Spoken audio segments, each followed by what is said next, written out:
Hey guys, PooBiscuits here with another battle camp tutorial. Today I'm going to be talking about team building. Before we get into that, there are some things I want to talk about first. In the game there are 5 elements: grass, water, fire, wind, and rock.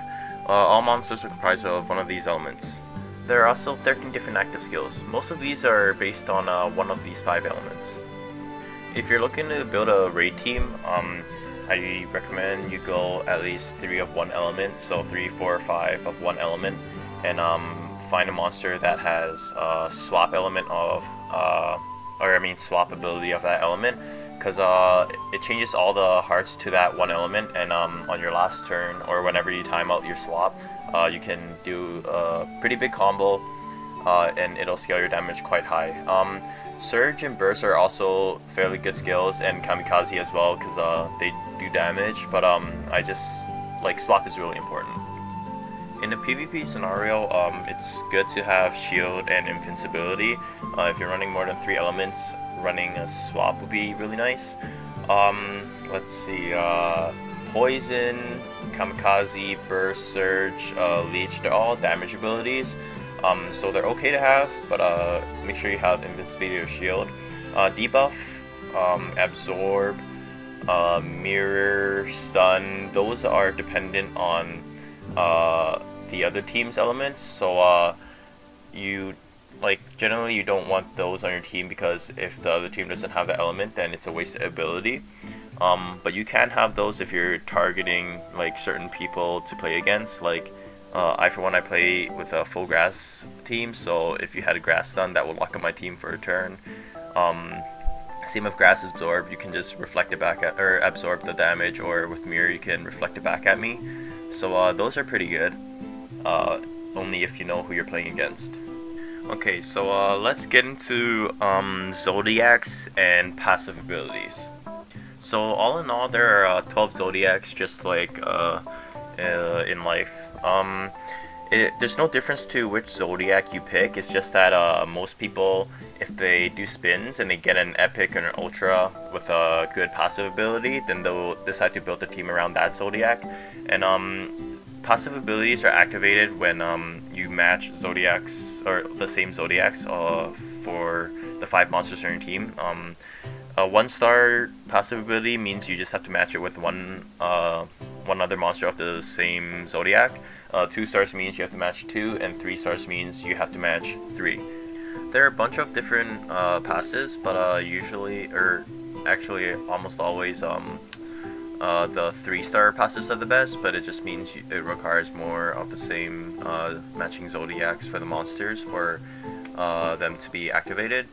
But depending on what the purpose of your team is, then you'll choose your passives based on those.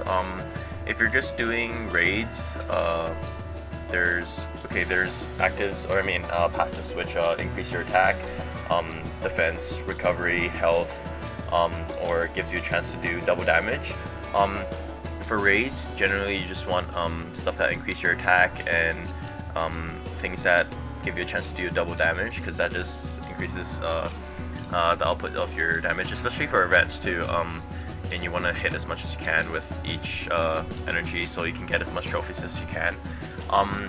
For PvP, you want stuff that give you defense, because I'll just put up a guide that Lennon Sure made.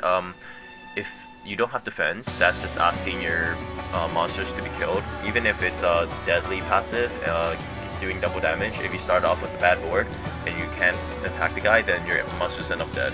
So anything without defense shouldn't be in a PvP team. Health is also a nice addition, and so is recovery. So for 2-star passives, most of them are locked to being the passives will only activate if it's above 75% health or under 25% health. Same with 1-star passives, but some of these give a chance for double damage as well, such as Favored, and that's above 75% health. And usually in raids you stay above 75% anyways, so Favored is okay for that. And then there's the other ones that just give a flat rate of attack, so you can put those in if you don't have any good 3-star passives. So I'm only going to be talking about 3-star passives. You guys can look off the stats of these and decide which 2 stars are similar to them. For raids, you want stuff with damage and things that deal double damage. You don't need any survivability for raids. So Barbarian, Crusader, Deadly, Holy, Juggernaut, Savage, and Warrior, all these gives attack. The ones that give double damage, or a chance for double damage, is Deadly and Warrior. For PvP, you want stuff with defense and recovery. Attack is also good, but if your monster survives, then it can survive longer to deal more damage. So Warrior is okay because it's got defense, attack, and double damage. Let's see. Paladin is also a really good one. It's all survivability. It gives health, recovery, and defense. If you have a monster with, or a Paladin monster with swap or invincibility, that's really good because it can survive long enough to use its active skills. So having that is really useful on a PvP team. Juggernaut's okay because it's got extra health and it's also got the recovery passive. But you don't want to use things like Deadly or Holy because they'll die like on the first board. First board is really important in PvP, so they can just die right from that point. Barbarian's decent, Crusader's decent because they both have defense. Crusader's a better alternative than Barbarian if you can find one. But yeah, that's it for team building. I'll be making another video probably in the next few days on how to combo and stuff. I'm gonna have some links below this video on sources where I got a lot of this information that helped me out. So yeah, thanks for watching and subscribe if you want. So yeah, see ya guys.